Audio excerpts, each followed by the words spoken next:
தமிழ்ச்செல்வியோட வயித்துல வளர்ற குழந்தை என்னோட இது இல்லைன்னு சேது சொன்னது மிகப்பெரிய தப்புன்னு நீங்க நினைச்சீங்கன்னா இந்த வீடியோக்கு ஒரு லைக் பண்ணுங்க. வாங்க வீடியோக்குள்ள போலாம்.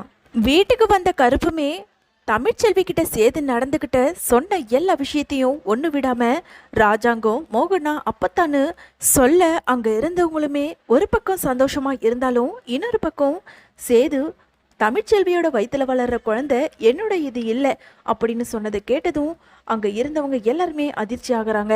இதுதான் சரியான நேரம் அப்படின்னு நினைச்ச ஈஸ்வரியுமே தமிழ்ச்செல்வியை பத்தி தாறுமாறா தப்பாவே பேச ஆரம்பிக்கிறாங்க. கேட்டிங்களா மாமா, நான் சொன்னது இப்போ சரியா போச்சுல? பாருங்க, சேதுவுக்கே தெரியுது அது தான் குழந்தை இல்லைன்னு.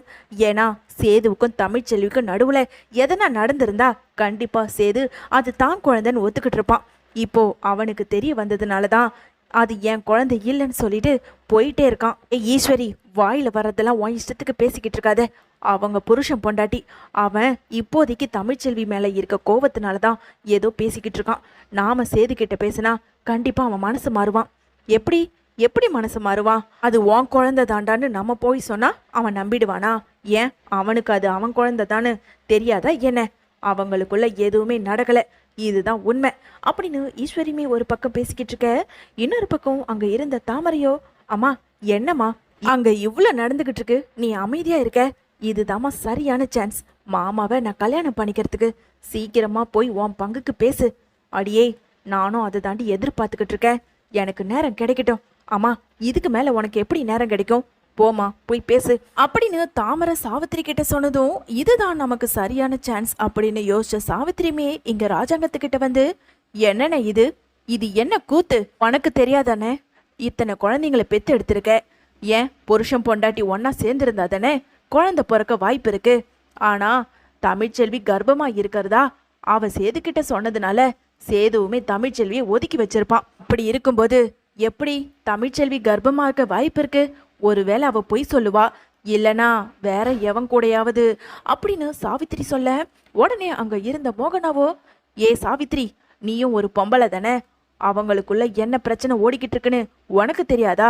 அவன் கோவத்துல 1000 பேசுவான். உன் வேலையை மட்டும் பார்த்துக்கிட்டு போ. இதுதான் சாக்குன்னு தாமரைய சேதுவுக்கு கல்யாணம் பண்ணி வைக்கலான்ற எண்ணத்தை அடியோட தூக்கி போடு அப்படின்னு அங்க இருந்த மோகனாவுமே ரொம்ப கோவமா பேச, உடனே அங்க ராஜாங்க இருந்துகிட்டு, இங்க பாரு சாவித்திரி, மோகனா சொன்னதுதான் நானும் இந்த இடத்துல சொல்றேன். அவங்க புருஷன் பொண்டாட்டிக்குள்ள 1000 நடக்கும். அதுலலாம் நாம தலையிட்டுக்க கூடாது. அதை எல்லாத்தையும் அவங்களே பார்த்துப்பாங்க. அவங்க வேலையை பார்த்துக்கிட்டு சும்மா இருக்கிறதா இருந்தா இருங்க, அப்படி இல்லைன்னா இங்க இருந்து வெளியே போங்க அப்படின்னு சொல்லிட்டு ராஜாங்கமும் மோகனா அப்பத்தானு ரொம்பவுமே மனசு வருத்தப்பட்டுக்கிட்டு அங்க இருந்து போறாங்க. இன்னொரு பக்கம் இங்க கருப்புமே சேதிக்கிட்ட வந்து, இங்க பாரு கருப்பு, நான் ஏதோ உனக்கு அட்வைஸ் பண்றேன்னு தப்பா எடுத்துக்காத. தமிழ்ச்செல்வி நீ நினைக்கிற மாதிரி அந்த மாதிரி பொண்ணெல்லாம் இல்லப்பா. ரொம்ப தங்கமான பொண்ணு. இப்படிப்பட்ட பொண்ணு உனக்கு கிடைக்கிறதுக்கு நீ ரொம்ப கொடுத்து வச்சிருக்கணும். நீயே யோசிச்சு பாரு. தாமரையை நீ கெடுத்துட்டதா சொல்லி இந்த ஊர் அறிய உன்னை எவ்வளவு அசிங்கப்படுத்துச்சு அந்த தாமரை. ஆனா உன் மேல எந்த தப்பும் இல்லைன்னு தனி ஆளா இருந்து தமிழ்ச்செல்வி எவ்வளவோ போராடிச்சு. உன் அப்பா அம்மா கூட உன்னை நம்பல. ஆனா தமிழ்ச்செல்வி நம்பி ஒன்ன பிரச்சனையில இருந்து தமிழ்ச்செல்வி காப்பாத்துச்சு. அந்த கொஞ்சம் நன்றி கடனாவது நீ தமிழ்ச்செல்வி மேல சந்தேகப்படாத அப்படின்னு கருப்பு சொல்ல, இங்க யார் சொல்றதையும் நான் கேட்கவே மாட்டேன்ற மாதிரி சேதுவுமே கருப்பு பார்த்து, மாமா உன் மேல எனக்கு மரியாதை இருக்கு. தமிழ்ச்செல்வி எனக்கு துரோகம் பண்ணியிருக்கா. எனக்கு தெரியும் தமிழ்ச்செல்வியை நான் தொட்டனா இல்லையான்னு. அது எப்படி மாமா?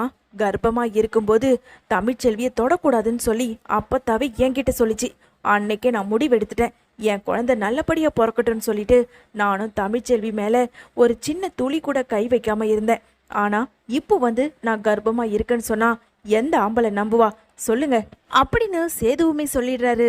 இன்னொரு பக்கம் தமிழ்ச்செல்வி எப்பவும் போல எழுந்து கிளம்ப ஆரம்பிக்க, அதை பார்த்ததும் அங்க இருந்த வசந்தியோ, அடியே தமிழ், எங்கடி கிளம்பிட்ட அப்படின்னு வசந்தி கேட்க, அம்மா நான் வக்கீல பார்க்க போறேன். ஏண்டி எதுக்கு இப்படி பண்ற? ஆமாம்மா, எனக்கு அந்த ஆளை பிடிக்கல. நான் டிவோர்ஸ்க்கு அப்ளை பண்ண போறேன் அப்படின்னு தமிழ்ச்செல்வி சொன்னதும் அங்க இருந்த செல்லப்பாண்டி வசந்தி அவங்களோட பாட்டின்னு எல்லாருக்குமே அதிர்ச்சி ஆகுது. உடனே வசந்தி இருந்துகிட்டு, இங்க பாரு தமிழ், அவசரத்துல முடிவெடுக்கிறது எதுவுமே சரிப்பட்டு வராது. மாப்பிள்ளை ஏதோ கோவத்துல அந்த மாதிரி எல்லாம் பேசுறாருடி. நீயும் ஒன்றும் சும்மா இல்லையே, அவரை எதிர்த்து தானே பேசிட்டு வந்த. எல்லாமே சரியாயிடும்டி. நாள் ஆக ஆக பிரச்சனைக்கும் ஒரு முடிவு வரும். தேவையில்லாத நீ விவாகரத்து அது இதுன்னு போகாதடி அப்படின்னு வசந்தி சொல்ல, என்னம்மா என்ன சொல்ற? அந்த ஆளு தெரியாமலாம் பேசலாமா? அந்த ஆளு என்னை நம்பவே இல்லை. எப்படிம்மா? அந்த ஆளோட குழந்தைதாம்மா என் வயிற்றுல வளருது. அதை கொஞ்சம் கூட நம்பாம என் மேலே சந்தேகப்பட்டு என் குழந்தையும் கேவலமாக பேசுகிற அளவுக்கு நான் ஒன்றும் கேவலம் கிடையாது. இப்போவே இந்த நிமிஷமே அந்த ஆளுக்கு ஒரு முடிவு கட்டுறேன் அப்படின்னு சொல்லிட்டு இங்கே தமிழ்ச்செல்வியோ வக்கீலையும் பார்த்துட்டு நேராக இங்கே ராஜாங்கத்தோட வீட்டுக்கும் போகிறாங்க. வீட்டுக்கு வந்த தமிழ்ச்செல்வியை பார்த்ததும் அங்கே தாமரையோ, ஏ தமிழ், எதுக்காக இங்கே வந்த? மறுபடியும் நாடகம் ஆடிக்கிட்டு இந்த வீட்டுக்குள்ளே வரலான்னு பார்த்தியோ?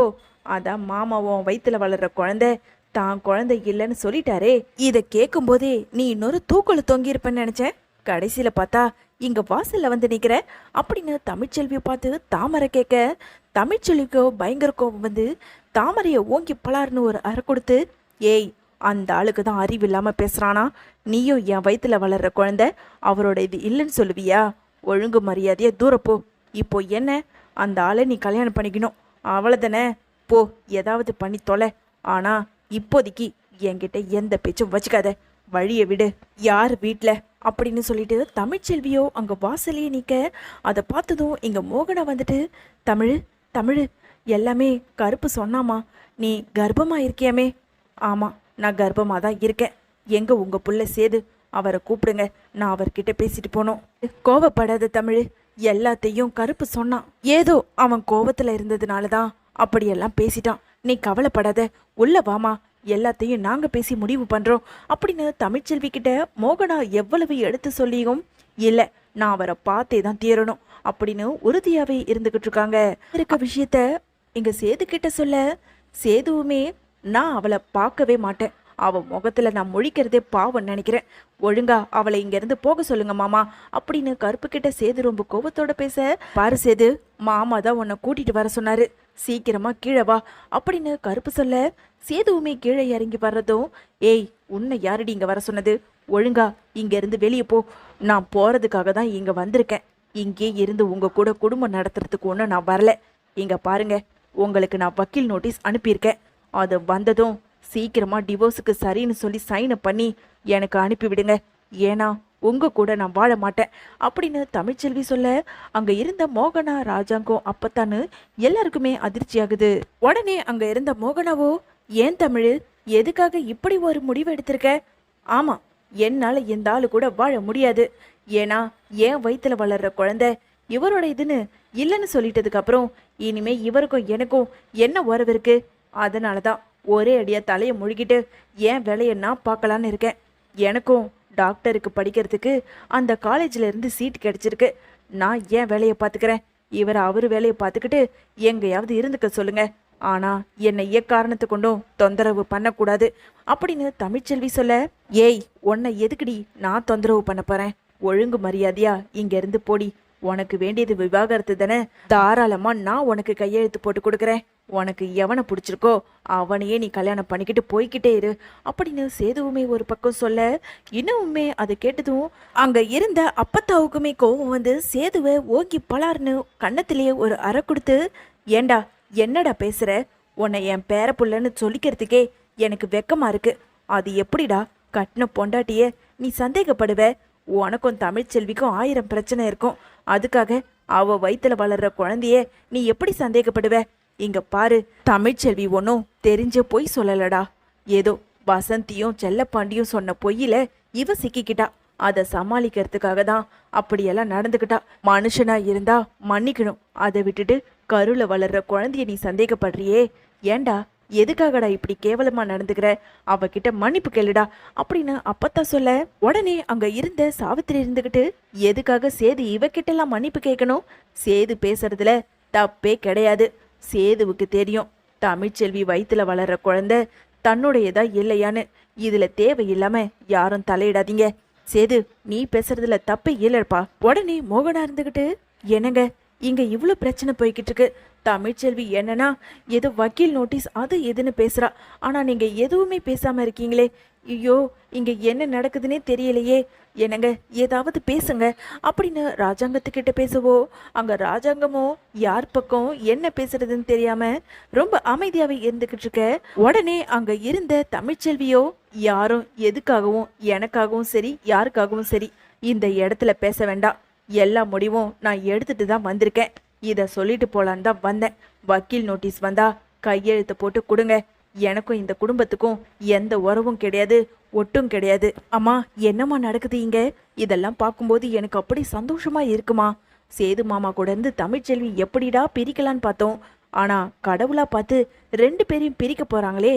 ஆமாண்டி, நாமளும் எதனா பெரிய திட்டமா போட்டு இந்த விஷயத்த நடத்தலான்னு பார்த்தா கடைசியில அதுங்களா பிரிஞ்சு தொலையுதுங்க. தொலையட்டும், எப்படியாவது அந்த தமிழ்ச்செல்வி ஒழிஞ்சு போயிட்டானா ஒன்னு அதுக்கப்புறம் சேது கூட கல்யாணம் பண்ணி வச்சு இந்த சொத்து முழக்க உனக்கு தான் கிடைக்க போகுது. இன்னொரு பக்கம் சேதுவுமே தமிழ்ச்செல்வி ரொம்ப கோவத்தோட பேசிட்டு போனதுக்கு அப்புறம், போடி போ, இனிமேலும் உன் கூட யார் வாழுவா, இனி உன் கூடலாம் நான் வாழவே போறதில்ல, எவன் கூடயோ குழந்தைய பெத்துக்கிட்டு என்னமோ என்னோட இதுன்னு சொல்லிட்டு நாடகம் ஆடிக்கிட்டு வரா, இதை நான் நம்புறதுக்கு என்ன கேனையனா அப்படின்னு சேதுவுமே இங்க ரொம்பவுமே மனசுக்குள்ள நினைச்சு கோவப்பட்டுக்கிட்டு இருக்காரு.